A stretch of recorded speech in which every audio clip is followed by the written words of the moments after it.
Today we will discuss about GPS. I think all you have used GPS in your life, mostly in your mobile. You used GPS for navigation purpose.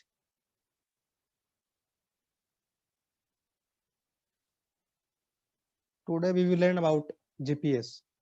The first topic is what is GPS. Second one, evolution of GPS. Third one, different segments of GPS. Information in GPS signal. How GPS works. Different types of error in GPS. Differential GPS, advantages and disadvantages of GPS, and application of GPS in general life.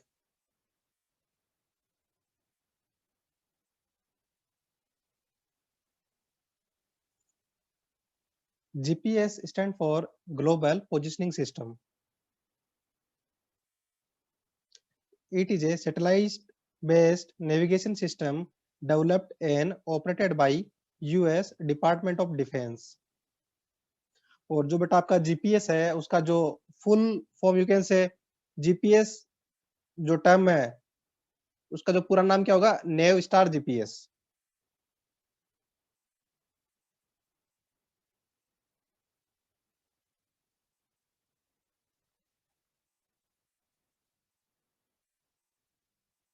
जो आप लोग use करते हो GPS उसका complete name है नेव star GPS, जो किसका acronym है, navigation system with time and ranging global positioning system. Clear है? GPS uses constellation of 24 satellite to determine the accurate three-dimensional position of the user on the earth. GPS was originally designed for military use at any time anywhere on the surface of the earth, but soon after proposal it is made available to civilian user also. कहने का मतलब क्या है कि जो US का department of defence है उन्होंने मिलिट्री पर्पज के लिए नेव स्टार जीपीएस लॉन्च किया था, बाद में इसको सिविलियन यूज के लिए भी अलो कर दिया गया। इसमें क्या बेटा, जैसे मान लो आपका अर्थ है, ये पता है इनको क्या बोलते हैं, ये लैटिट्यूड याद है ना,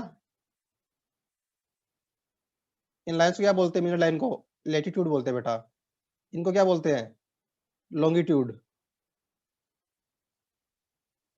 क्लियर है सभी को?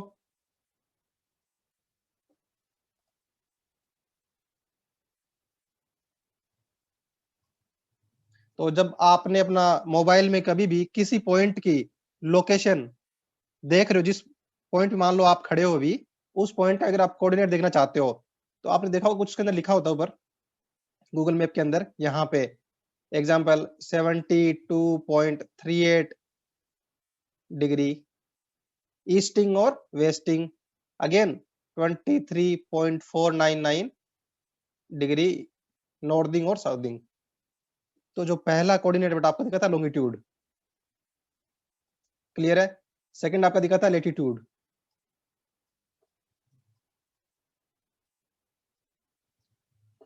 क्लियर है? तो अब बात आ रही है कि आपका जो ये बोला कि 24 सैटेलाइट चाहिए। अब आपको पता है, मैं पहले डिस्कस कर चुका हूं प्रीवियस चैप्टर में कि ऑर्बिट क्या होता है। ऑर्बिट क्या एक पाथ है जिसके अंदर आपका सैटेलाइट मूव करेगा। तो ऐसे कितने पाथ होंगे जीपीएस के लिए बेटा? टोटल 6 पाथ होंगे जीपीएस के लिए, क्लियर है?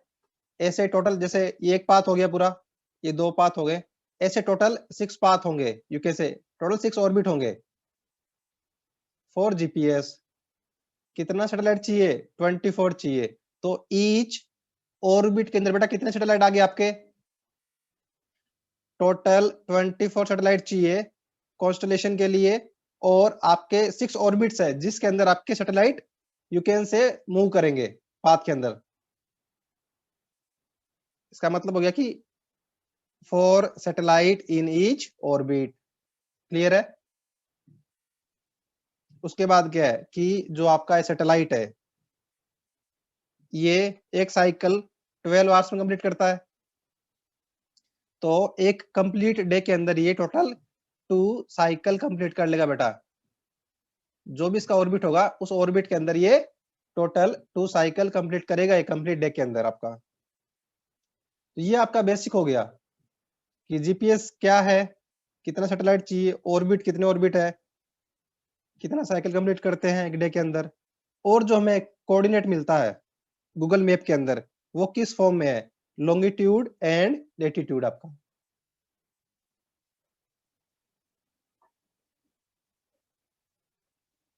अब बात आती है कि जो जीपीएस है वो कैसे इवॉल्व हुआ। तो सबसे पहले मैंने आपको बताया था the GPS project was proposed in 1973 to overcome the limitation of earlier navigation system. First satellite was launched in 1978. किसने लॉन्च किया था, US, and it became fully operational while launching of 24th satellite in 1995. बेटा यहाँ क्या लिखा है कि fully operation, इसका मतलब क्या है, जैसे मान लो इन्होंने पहला सैटेलाइट 1978 में लॉन्च किया,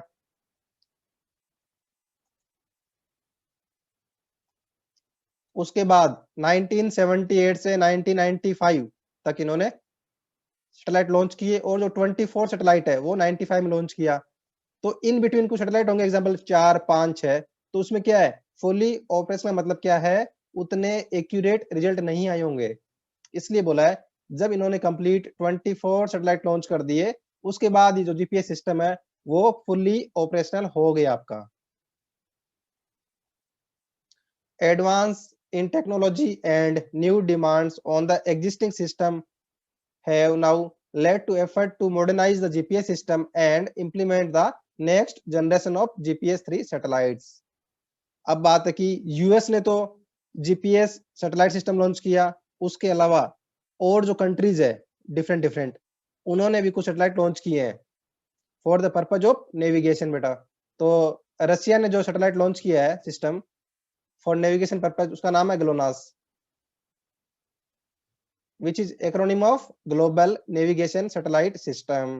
Similarly, जो यूरोप ने किया कौन सा है, गैलीलियो पोजिशनिंग सिस्टम। इंडिया ने कौन सा किया बेटा, याद रखना, Indian regional navigation satellite system,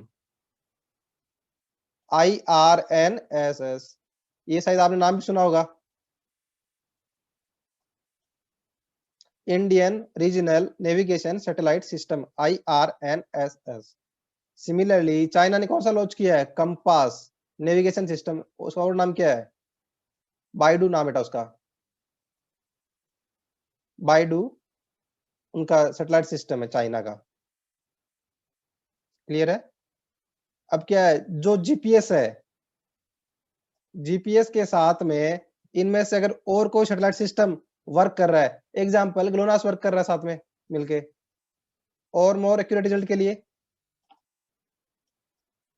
इसको क्या बोल देंगे बेटा हम लोग, GNS,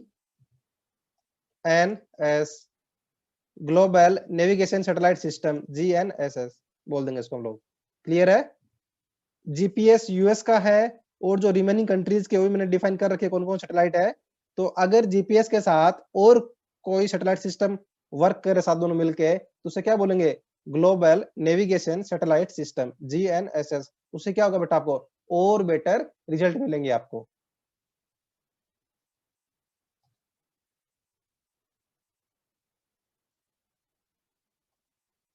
अब बात आ रही कि जीपीएस के अंदर 3 डिफरेंट सेगमेंट कौन कौन से हैं।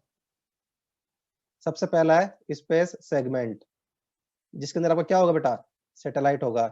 यूजर सेगमेंट, जिसमें आपके पास क्या होंगे, जीपीएस के रिसीवर होंगे आपके पास।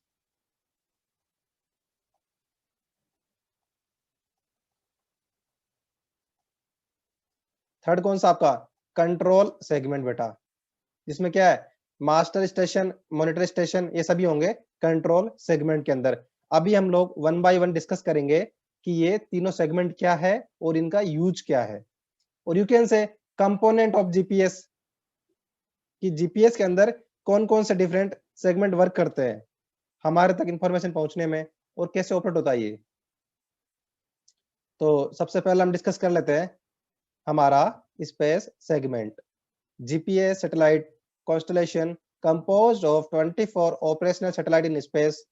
अभी क्या बेटा, यूएस ने टोटल कितने 31 सैटेलाइट लॉन्च कर दिए है, तो उसमें से क्या है कि 24 आपको ऑपरेशनल सैटेलाइट चाहिए, बाकी क्या है इमरजेंसी पर्पज के लिए यूज कर सकते हो आप, और यू कैन से क्लियर है। दीज 24 सैटेलाइट, ये पहले डिस्कस कर चुके हम लोग। These 24 satellite are placed in 6 circular orbit of period equal to 12 hours. Means क्या है, एक कंप्लीट डे में कितना साइकिल पूरा करेंगे, 2 साइकिल बेटा। मतलब क्या है कि अर्थ का जो कोई मान लो सैटेलाइट है, ये एक डे में 2 बार कंप्लीट कर रहा है साइकिल को, इसका मतलब ये है 12 आवर्स जो इसका पीरियड है। These orbit are equally spaced with 60 degree apart and at inclination angle of 55 degree to equator। ये आपका इक्वेटर है, ये आपके पोल है ना, नॉर्थ पोल साउथ पोल, ये आपका इक्वेटर है। क्लियर है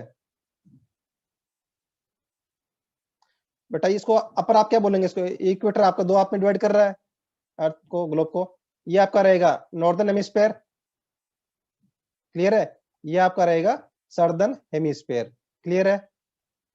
इतना आपने पढ़ा होगा 10th क्लास तक, northern hemisphere and southern hemisphere equator से।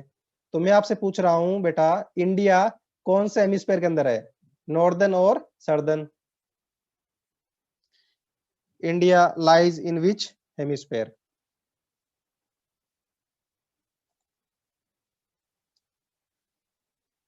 Shiv Kumari saying in northern hemisphere, correct बेटा, इंडिया आपका नॉर्दर्न हेमिस्फीयर में है।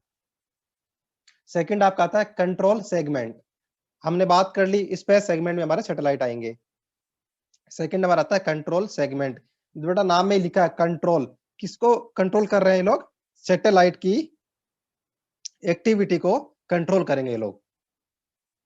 The control segment comprises of 5 ground station located on equator, 4 monitor and 1 master station।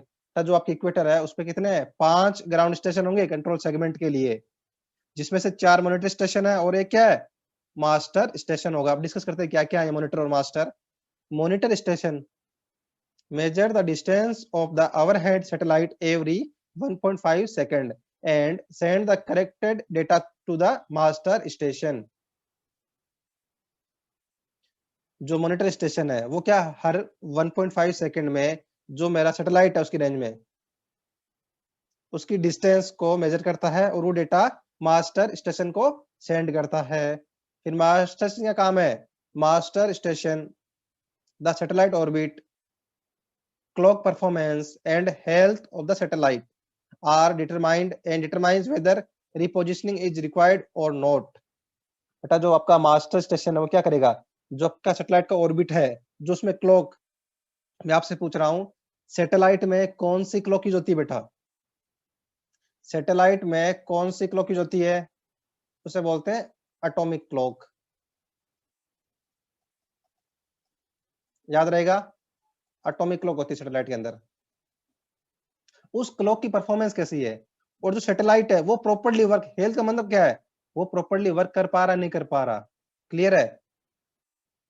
तो उसको डिटरमाइन करेगा master station. अगर उसमें रिपोजिशनिंग कुछ रिक्वायरमेंट है तो उसको करेंगे बेटा हम लोग। तो मैं बता रहा था कि सैटेलाइट के अंदर आपका एटॉमिक क्लॉक यूज होता है, और जो हम लोग नॉर्मल यूज करते हैं क्वार्ट्ज क्लॉक।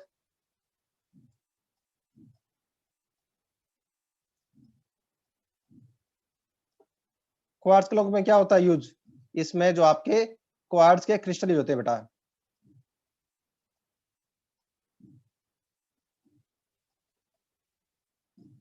देखो बेटा क्लॉक में बेसिक ऑपरेशन क्या रहता है क्लॉक के अंदर, उसमें होता है ऑसिलेशन।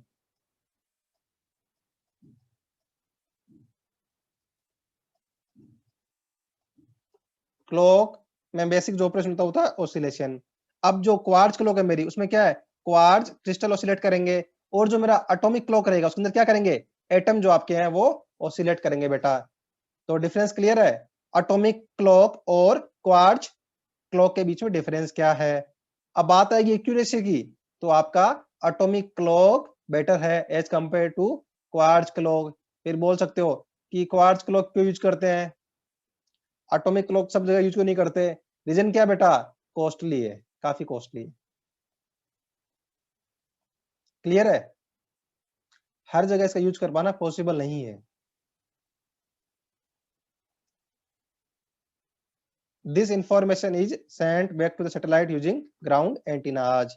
तो हमारे स्पेस सेगमेंट हो गए, कंट्रोल सेगमेंट हो गए, लास्ट हमारा है user segment. The user segment consist of all earth based GPS receiver. The user segment is totally use community both civilian and military. अभी क्या है, दोनों यूज कर पा रहे हैं जीपीएस को, सिविलियन और मिलिट्री भी। और जो आपका जीपीएस रिसीवर होगा वो किसमें आएगा बेटा, आपका यूजर सेगमेंट के अंदर आएगा।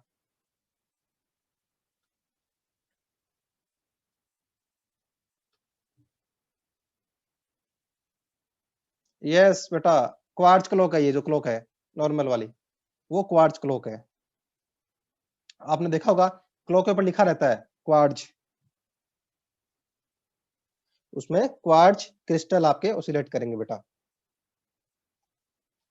अब जो आपका जीपीएस सिग्नल में जो इंफॉर्मेशन आ रही है, जो डेटा आ रहा है बेटा, वो मेनली दो टाइप का डेटा होता है, इफेमेरिज डेटा और एल्मेनेक डेटा। एफएमआरएस डेटा में क्या है बेटा, आपका is constantly transmitted by each satellite, याद रखना, and contains important information such as status of the satellite. Means क्या, वो वर्किंग कंडीशन में है या नहीं है, हेल्दी या अनहेल्दी। नेक्स्ट क्या है, current date and time. This part of the signal is essential to determining a position. Clear है। सेकंड हमारा almanac data tells the GPS receiver where each GPS satellite should be at any time throughout the day. Each satellite transmit almanac data showing the orbital information of that satellite. पहला आ गया हमारा data, आ गया FMS data. इसमें क्या है कि उस सैटेलाइट, जो हमारा सैटेलाइट है, वो ईच सैटेलाइट कॉन्स्टेंटली ट्रांसमिट करता है ये डेटा। इनमें क्या होता है डेटा के अंदर बेटा, आपका जो मेरा सैटेलाइट है उसका स्टेटस कैसा है, हेल्दी और अनहेल्दी, करंट डेट और टाइम क्या है, ये बेटा क्या आपका essential for determining the position of any point you can से। सेकंड हमारा है एल्मेनेक डेटा, जो हमारा जीपीएस रिसीवर है उसकी रेंज में जो जो मेरा सैटेलाइट है उनके बारे में इंफॉर्मेशन देता है बेटा आपका, कि पर्टिकुलर ऑर्बिट में किस टाइम में डे के, कि पर्टिकुलर ऑर्बिट में कौन सा सैटेलाइट है उसकी रेंज के अंदर, वो शो करता है आपका। हमारा नेक्स्ट टॉपिक है how GPS works.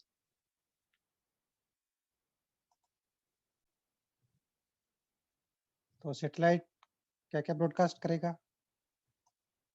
Precise time, orbit data and satellite health. Similarly जो हमारा रिसीवर है वो क्या कैलकुलेट करेगा, location, elevation and velocity. Location और एलिवेशन को कंबाइन क्या बोल सकते हो, किसी भी पॉइंट की position. You can say in 3D, x y z. Clear है, 3D position.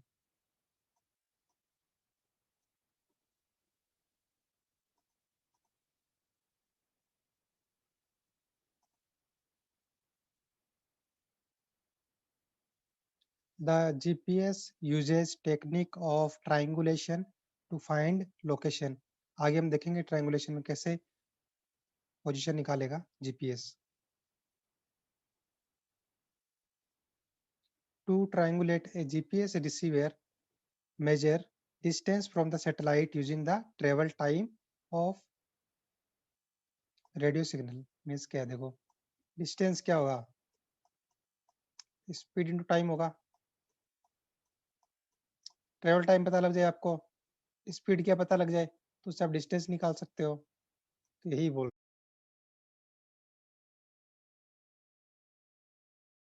to measure travel time, GPS needs very accurate timing। Which is provided by atomic clock. हम ऑलरेडी डिस्कस कर चुके हैं कि एटॉमिक क्लॉक के बारे में। Along with distance, we need to know exactly where the satellite are in space. The information is obtained by almanac data transmitted by satellite। हमने discuss कर चुके कौन कौन से दो टाइप के डेटा की इंफॉर्मेशन आती है हमारे पास। Finally, we must correct for any delay the signal experience as it travel through the atmosphere.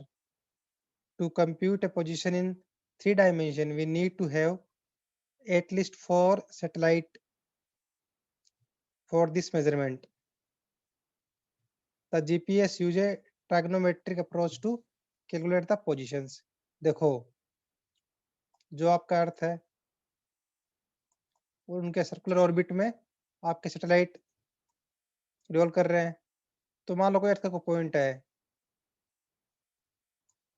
तो डिफरेंट टाइम पे डिफरेंट डिफरेंट सैटेलाइट की रेंज में होगा ये। तो क्या बोला कि मिनिमम 4 सैटेलाइट होना चाहिए। अगर इस पॉइंट की, मान लो पॉइंट ए है, अगर इस पॉइंट ए की मुझे पोजीशन पता करनी है तो मिनिमम 4 सैटेलाइट्स में डेटा चाहिए। ज़्यादा भी हो सकते हैं।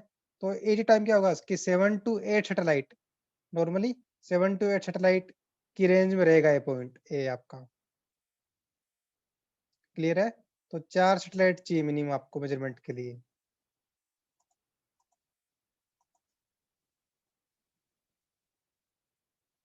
अब दिखा रहा है कैसे मेजर करता है ये। मान लो कि सैटेलाइट से किसी पॉइंट अर्थ पे उसका डिस्टेंस कुछ है, तो मान लो आर डिस्टेंस पे है। क्लियर है भाई कि इस पॉइंट से आर डिस्टेंस पे ये वाले पॉइंट्स पॉसिबल है सबके सब। क्लियर है? ये जो भी मेरा सर्कल है इसकी सरकमफेरेंस पे जो भी पॉइंट है, ये सभी पॉइंट पॉसिबल है आर डिस्टेंस पे। तो ये सभी पॉइंट जो है उसकी पोजीशन हो सकती है उस पॉइंट की मेरी डिफरेंट डिफरेंट पोजीशन पॉसिबल है अभी। तो अगर मैं एक सिंगल सैटेलाइट का डेटा ले रहा हूँ तो ये 3D में क्या होगा बेटा, वही पॉइंट अब स्फेरिकल में आ जाएगा। ये मैं 2D की बात कर रहा हूँ, सर्कल के सरकमफेरेंस पे। सिमिलरली वो स्पेयर पे हो सकता है पॉइंट आपका।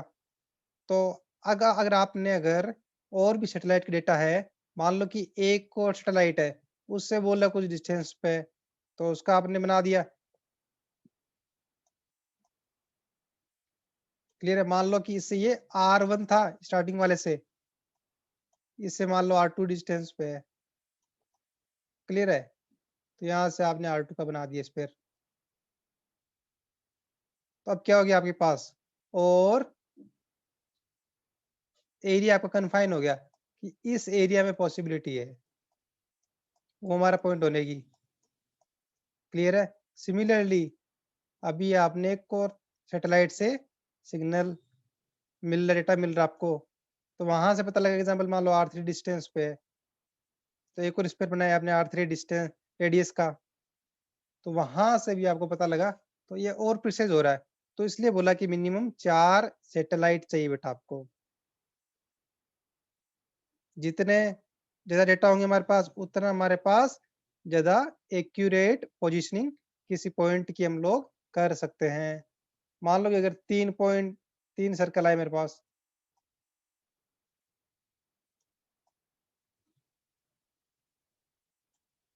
तो ये जहाँ इंटरसेक्ट किए होंगे तीनों, ये इसकी क्या है, और एक्यूरेट पोजिशनिंग होगी उस पॉइंट की। तो इस डायग्राम में आपको सब यही दिखाया गया है कि डिफरेंट डिफरेंट सैटेलाइट डेटा आ रहा है, जो ट्राइंगुलेशन कैसे काम कर रहा है, ट्राइंगुलेशन आपका। क्लियर है? एक मेजरमेंट था, ये 2 सैटेलाइट से मेजरमेंट थे, ये 3 से थे बेटा आपके, ये 4 सैटेलाइट से जो आपके मेजरमेंट के डेटा थे। तो उन सबको जब देखा गया, तो वो एक पर्टिकुलर पॉइंट दे रहा है, मीन्स मोर एक्यूरेट दे रहा है। सिंगल सैटेलाइट से होता तो क्या होता कि मान लो कि R1 डिस्टेंस, तो R1 डिस्टेंस पे कहीं पे भी हो सकता है, तो एग्जैक्ट कहाँ होगा ये पता नहीं कर पा रहे थे आप। तो एक्यूरेसी बढ़ाने के लिए आपको और ज्यादा डेटा चाहिए बेटा आपको।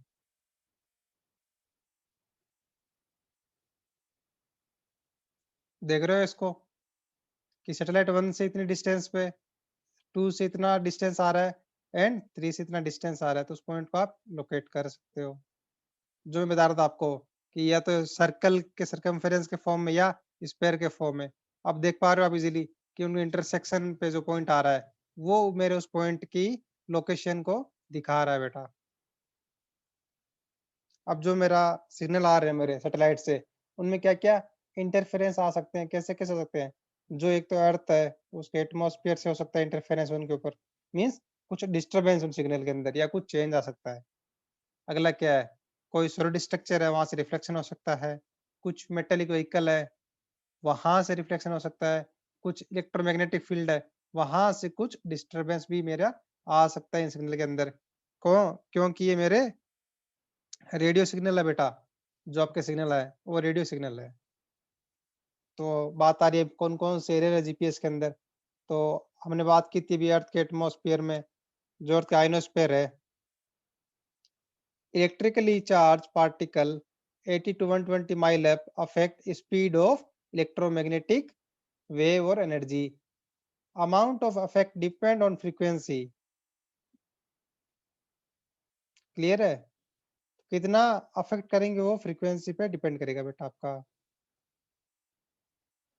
अगला कौन सा है, ट्रोपोस्फेरिक वाटर वेपर। ये भी क्या आपकी अफेक्ट करती है सिग्नल को। नेक्स्ट है मल्टीपाथ।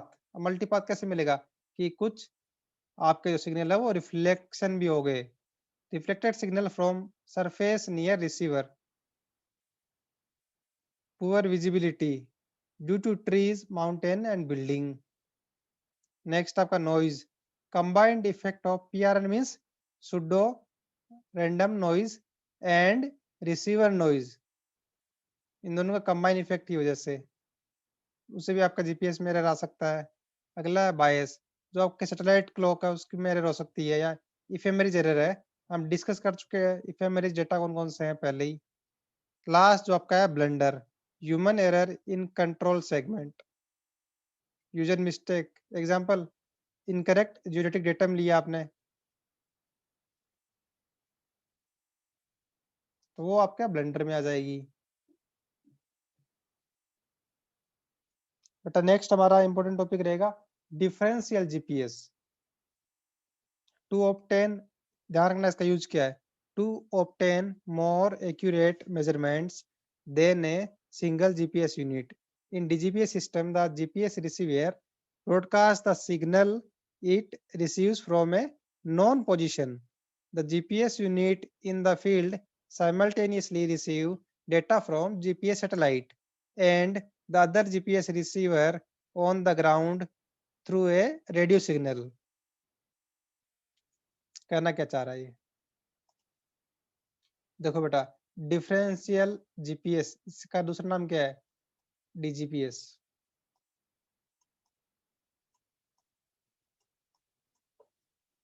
दो मेथड होते हैं, स्टैटिक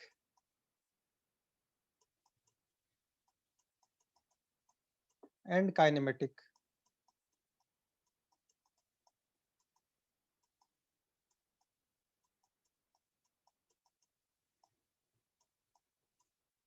काइनेमेटिक्स में दो होते हैं फर्दर, एक था आपका real time kinematic, real time kinematic, एक होता आपका पोस्ट प्रोसेस काइनेमेटिक्स। अब बेटा बात कर रहे हैं हम लोग कि डिफरेंशियल जीपीएस का यूज करने की क्या जरूरत पड़ गई हमें। जो आपके जीपीएस में जो एरर आ रही थी बेटा, उन एरर को एलिमिनेट करने के लिए हम लोग डीजीपीएस यूज कर रहे हैं। तो स्टैटिक में क्या करेंगे, स्टैटिक में आप लोग किसी स्टेशन, कोई मान लो स्टेशन है, वहां पे आपने आपका सिस्टम सेटअप कर दिया। अब ये सैटेलाइट से सिग्नल रिसीव कर रहा है। तो अब डिफरेंट डिफरेंट मान लो कि एक कोई पॉइंट है, वहां पे मैंने स्टेब्लिश करा, उस पॉइंट का मान लो पोजीशन निकालना एग्जांपल। तो मेरे पास सिग्नल आ रहे हैं, तो इसको क्या करेंगे 72 आवर्स तक, 72 आवर्स तक हम लोग सिग्नल को रिकॉर्ड करते हैं। फिर उनके बेसिस पे हम लोग एक्यूरेट पोजीशन इनकी फाइंड आउट करते हैं उस पॉइंट की, जिस पॉइंट पे हमारा ये स्टेबल किया हमने इंस्ट्रूमेंट को। इसमें बेटा एक नाम होता है, एक टर्म है लॉगिंग इंटरवल।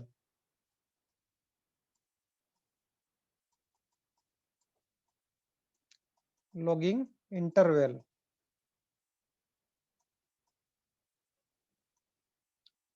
अगर मान लो लॉगिंग इंटरवल मेरा कितना है, 10 सेकंड है, इसका मतलब क्या है कि 1 मिनट में मेरा ये कितना डेटा रिकॉर्ड करेगा, 6 डेटा रिकॉर्ड करेगा बेटा 1 मिनट में 6 बार। क्लियर है? अगर इसका लॉगिंग इंटरवल 10 सेकंड है, मींस 10 सेकंड में एक बार डेटा रिकॉर्ड कर रहा है ये, तो 1 मिनट में टोटल 6 बार डेटा रिकॉर्ड करेगा। कैसे क्या करना, हम 72 आवर्स तक हम लोग डेटा रिकॉर्ड करेंगे, ताकि हम क्या करेंगे और प्रिसाइज उस पॉइंट की पोजीशन निकाल सकते हैं। जैसे मैंने पहले बताया, मान लो कि एक बार इस टाइप में डिस्टेंस दिखा रहा है सैटेलाइट से, अगली बार अलग डिस्टेंस दिखा रहा है, R2 रेडियस, R3 रेडियस का। ऐसे करते करते हम लोग एक एग्जैक्ट और यू कैन से मोर एक्यूरेट पोजीशन की तरफ हम लोग अप्रोच कर सकते हैं स्टैटिक जीपीएस के अंदर। सिमिलरली काइनेमेटिक में क्या आपका कि एक जगह नॉन पोजीशन वाले पॉइंट पे आपने एक बेस सेटअप कर दिया, बेस स्टेशन। एक होता है आपका रोवर।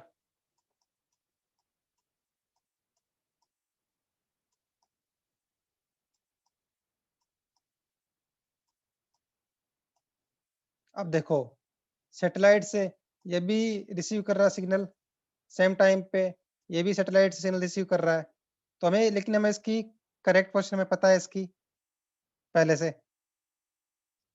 और ये अब हमें इस पॉइंट की मालूम, किसी पॉइंट हमने रोवर को सेटअप किया, रोवर को डिफरेंट डिफरेंट पॉइंट पे सेटअप कर सकते हैं रिक्वायर्ड के अकॉर्डिंग। तो अभी क्या दोनों सिग्नल रिसीव कर रहे हैं सैटेलाइट से, बेस भी रोवर भी। तो मान लो कि ये मैं मैप में दिखा रहा हूँ आपको, प्लान बना के ऐसा कुछ, इसको ए नाम दे दो, इस पॉइंट को नाम बी दे दो। मान लो कि ये ए की एग्जैक्ट पोजीशन थी।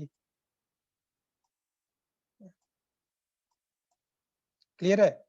किस में दिखाओगे, लॉन्गिट्यूड और लेटिट्यूड यू कैन से।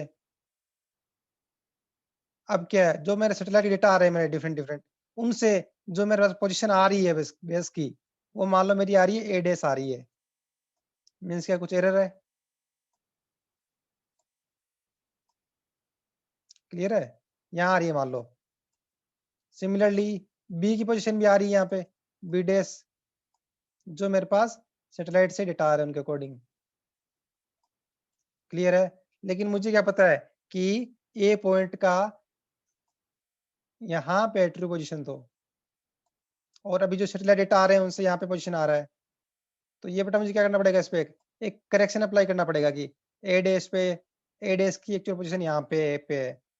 तो इसी अकॉर्डिंग कि भाई अभी ए डेस से ए में इतना एरर है, तो उसको कंपनसेट करना है, तो उस एरर को सिमिलरली हम बी के लिए अप्लाई करेंगे। तो वहां से हमारे पास बी की भी exact position, more accurate position हमारे पास आ जाएगी। तो ये बेटा हम लोग करते हैं with the help of differential GPS. Clear है? रियल टाइम में क्या होगा, रियल टाइम और पोस्ट प्रोसेसिंग दो टाइप होता है आपका काइनेमेटिक में। रियल टाइम में क्या होगा कि बेस और रोवर दोनों आपस में कनेक्ट रहते हैं थ्रू इंटरनेट या थ्रू रेडियो सिग्नल। तो ये ऑटोमेटिक आपका इसको जो करेक्शन अप्लाई कर हो जाएगा इसके अंदर। और पोस्ट प्रोसेसिंग क्या बेटा, आप बाद में, आप जब आप सॉफ्टवेयर के अंदर करेक्शन करोगे बाद में, डेटा आने के बाद में। क्लियर है? ये आपका है, ये आपका है डिफरेंशियल जीपीएस। और एग्जांपल सिखा देते हैं आपको, एग्जांपल से एक और।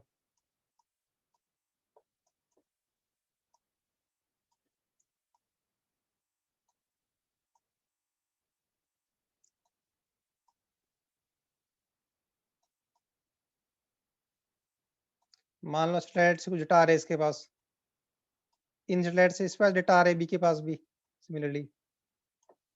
तो इसकी कुछ पोजीशन आई मान लो ए की, और बी की भी पोजीशन आ डेटा के अकॉर्डिंग। लेकिन हमें पता है कि एक की जो भी पोजीशन आ रही है, और जो ए की हमें पोजीशन, क्योंकि हमें पता है नॉन पॉइंट हमारा ये वाला, तो मान लो कि अभी इसका पोजीशन एग्जांपल के लिए दे रहा हूं, एक्स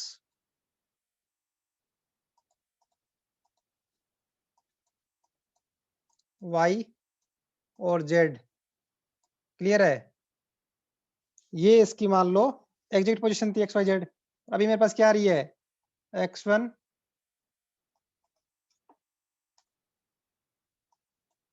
y1 एंड z1 आ रही है। इसमें क्या आ रहा है बेटा, x2 y2 और z2 आ रहा है। तो देख रहे हो इन दोनों में डिफरेंस होगा। डिफरेंस को मान लो डेल्टा, डेल्टा क्या होगा, example x minus x1, y minus y1, z minus z1, तो इसे बोलता हूँ डेल्टा डिफरेंस।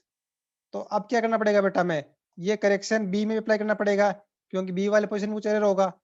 तो ये जो करेक्शन है, जितना करेक्शन ए पे अप्लाई होगा उतना ही करेक्शन हम लोग बी के लिए अप्लाई कर देंगे, डेल्टा करेक्शन। तो मान लो हमारे पास आ गया x3 y3 z3, तो ये हमारे पास बी की और एक्यूरेट पोजिशनिंग आ जाएगी आपके पास। तो ये चीज है आपका डिफरेंशियल जीपीएस। क्लियर है सभी को।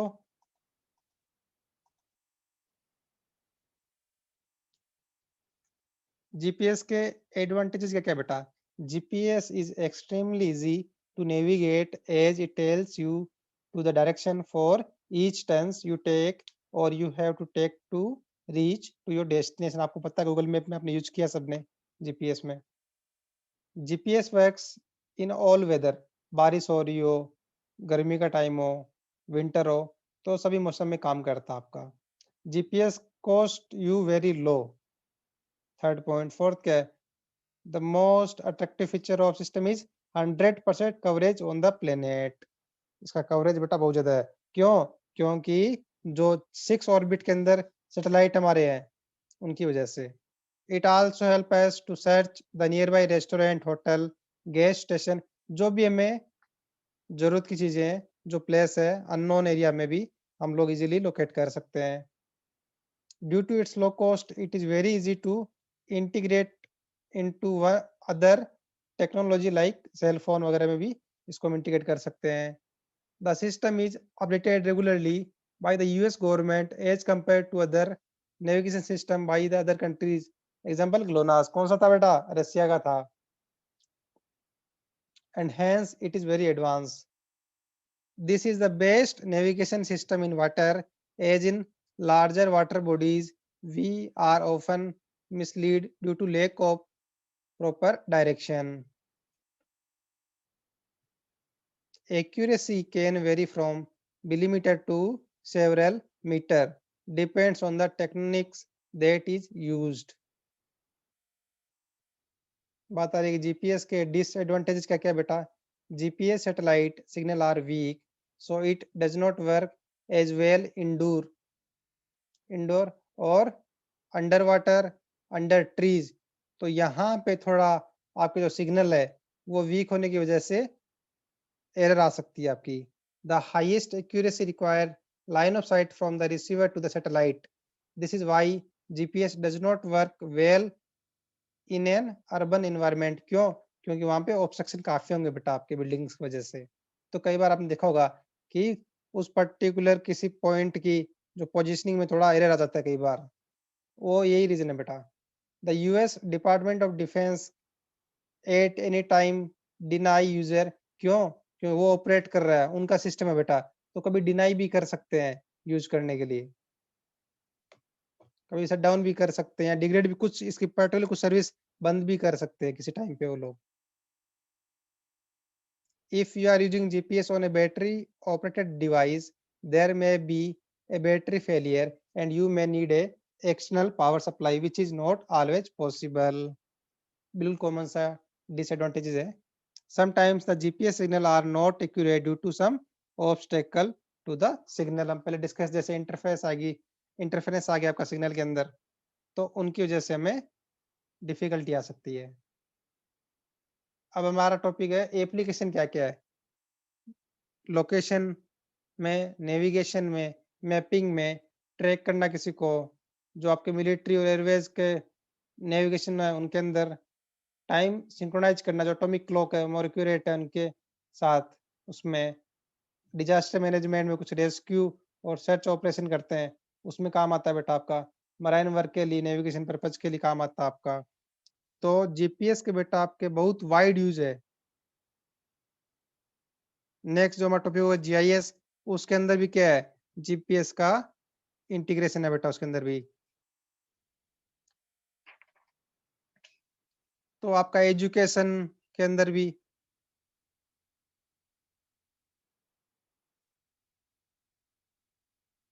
मान लो कि आपको आइनोस्फेयर में, हाई एल्टीट्यूड में कुछ फिजिक्स में कुछ चीजों के बारे में पता करना है कुछ, तो हेल्प करेगा। इन्वायरमेंट के लिए भी जरूरत है, काम आएगा। जियोग्राफिकल इंफॉर्मेशन के लिए जीआईएस आपका है। जियोलॉजिकल मैपिंग के लिए है। इंफ्रास्ट्रक्चर डेवलपमेंट के लिए, नेचुरल डिजास्टर उस केस में भी डिस्कस कर चुके ऑलरेडी हम लोग, रेस्क्यू और सर्च ऑपरेशन में भी काम आता है। तो बेटा इसका बहुत ही वास्ट आपका यूटिलाइजेशन है जीपीएस का।